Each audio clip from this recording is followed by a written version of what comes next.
Hey guys, Kevin Blackwood here from Coastline Homes. Standing in the garage at the moment of one of our new houses that we're going to be handing over in the next 2 to 3 weeks. Second house that these clients have built with us, and I wanted to show it to you because I wanted you to understand that building with a small builder like Coastline Homes, someone with local connections and who uses local trades and keeps the money locally down in the southwest, is no more expensive than building with some of the big project boys. Now, this is a fairly traditional 3-bed, 2-bathroom home. You've probably seen a number of floor plans that are similar. This one has a few extra touches that you always get with Coastline Homes. Starting, of course, with, if you can see it, the size of the garage. We've got high ceilings in here, and we've got a large area like the store over in that corner, etc. And as I said, these people are our second house builder. That didn't stop them shopping around and price checking us very heavily. Before they started here, they came back to us, and we were very competitive price-wise, but of course the quality of our build is what really sold them in the end. So I'm going to give you a quick look through the home, and then hopefully you'll see the difference that building with Coastline will make. Thanks. So this is the front of the house. If we walk around here, we're obviously on a corner property. We've got a few things to finish with this home, obviously. We've got some painting items, and we've got the internal clean is yet to be done. So when I show you the inside, just bear in mind that we have that sort of gear to still finish.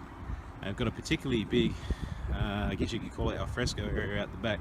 What it's actually designed to do is to take their caravan. They have an oversized, overheight caravan. We have designed that structure specifically with their caravan in mind, so that we can get in. We also got a release from the council so that they could have a second driveway, etc. So these are the little things that, building with a small builder, you can do.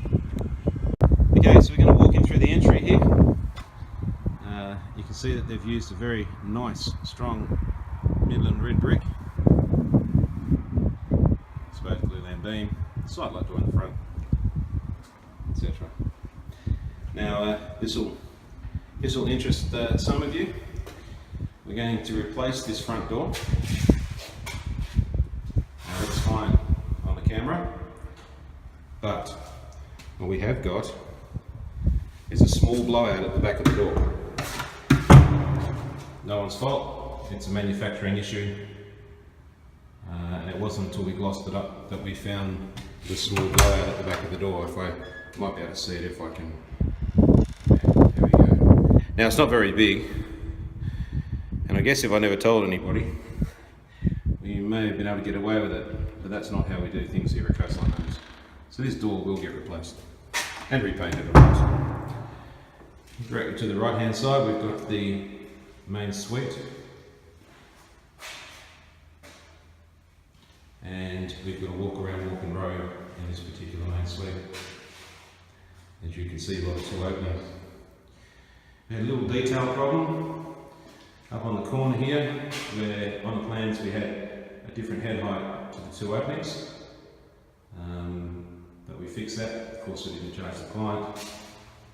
This is a one-off design, and every now and then you'll get a little issue like that, and you've got to have the right builder who doesn't get all pedantic about things and make sure that they fix things the way they're meant to be, not the way the contract necessarily says.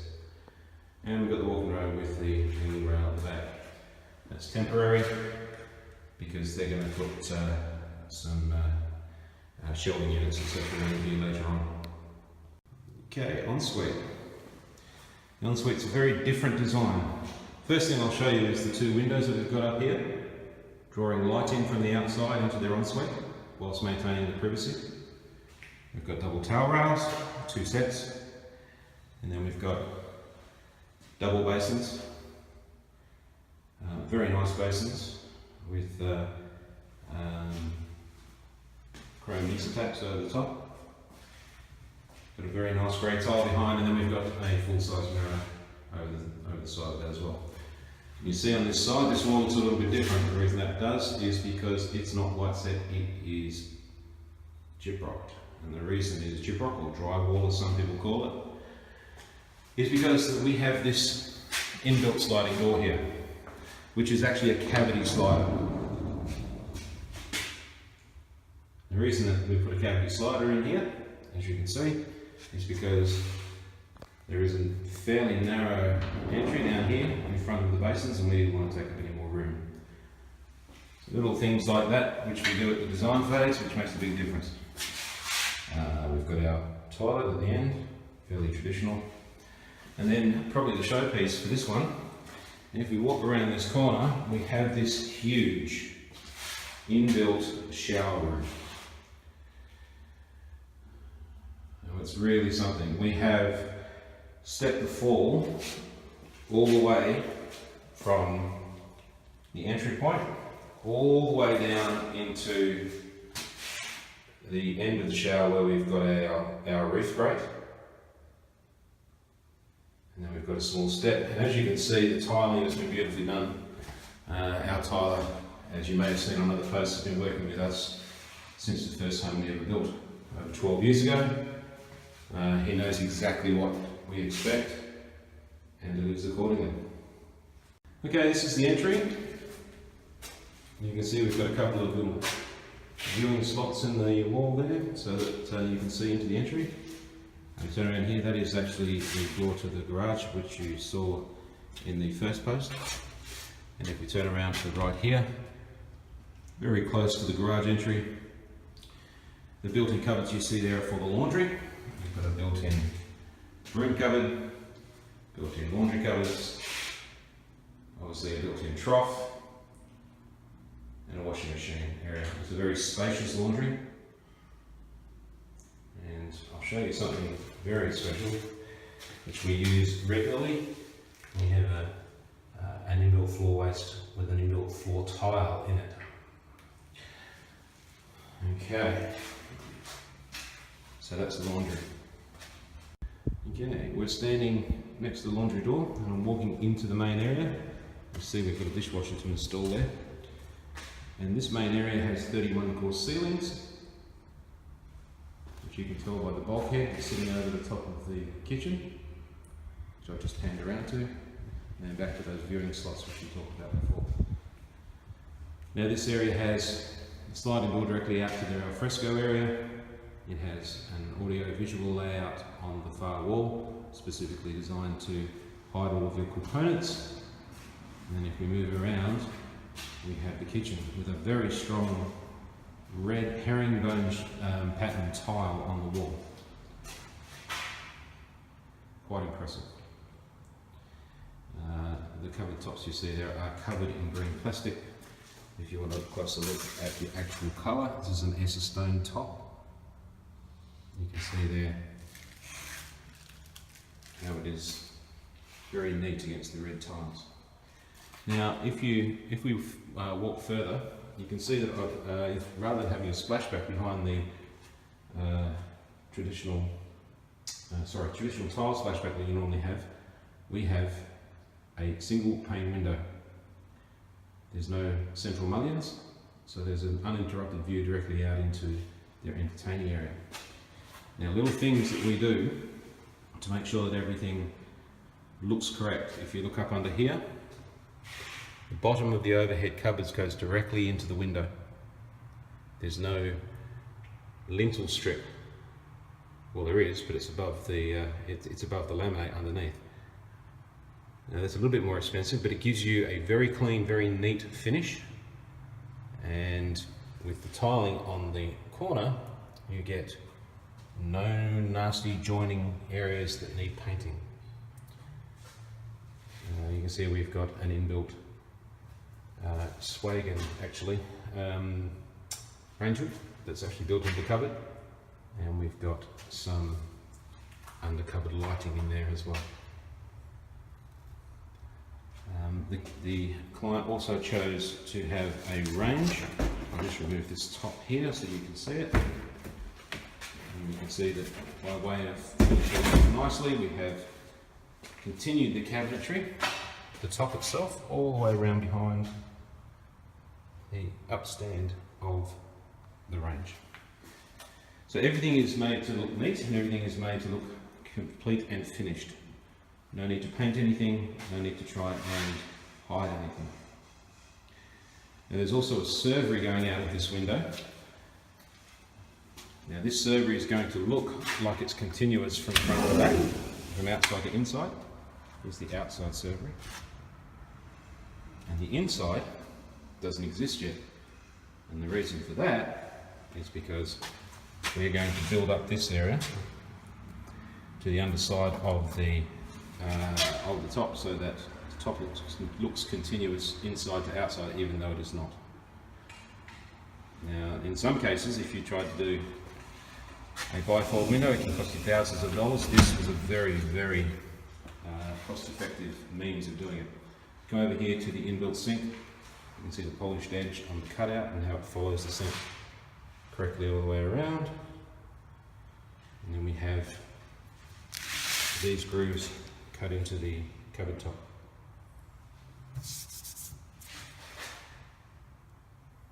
To act as a drainer. And they fall towards the drainer, obviously. Moving on into the scullery, we have a small scullery area out here that then goes into a very large, very generous pantry with small shelves on the right hand side for your small components like your herbs and spices and stuff like that. So plenty of room for a growing family in this one. And then back to the scullery where we see a very generous appliance cupboard with a laminated roller door on the front. Okay, we're moving into the minor bedrooms now. And you can see they're all very generous. And they've all got built-in robes, 3-door built-in robe. And of course those robes can come with mirrored doors, etc. if that's what you're after. Or they can come as a coloured finish as they are here. Moving back, we've got another larger, much more generous bedroom off to the rear here. A nice window aspect up to the back, and then again built-in rooms. So this is the small bedroom wing, or the wing that you would use for the kids. So it's got its own toilet area with its own hand basin, so that it acts as a powder room as well. As you can see, because it's all exposed, it has a bottle waste, a chrome bottle waste, in order to finish it off very nicely. Moving into the bathroom, a lot of builders will forget about the minor bathroom and you'll get a very simple finish, something that looks like a project home bathroom. This, on the other hand, has a little more to it. As you can see, we build our baths into the wall with a full hog all the way around the bath, so that it outlines the bath. It's waterproofing and also a much better look at the end of the day.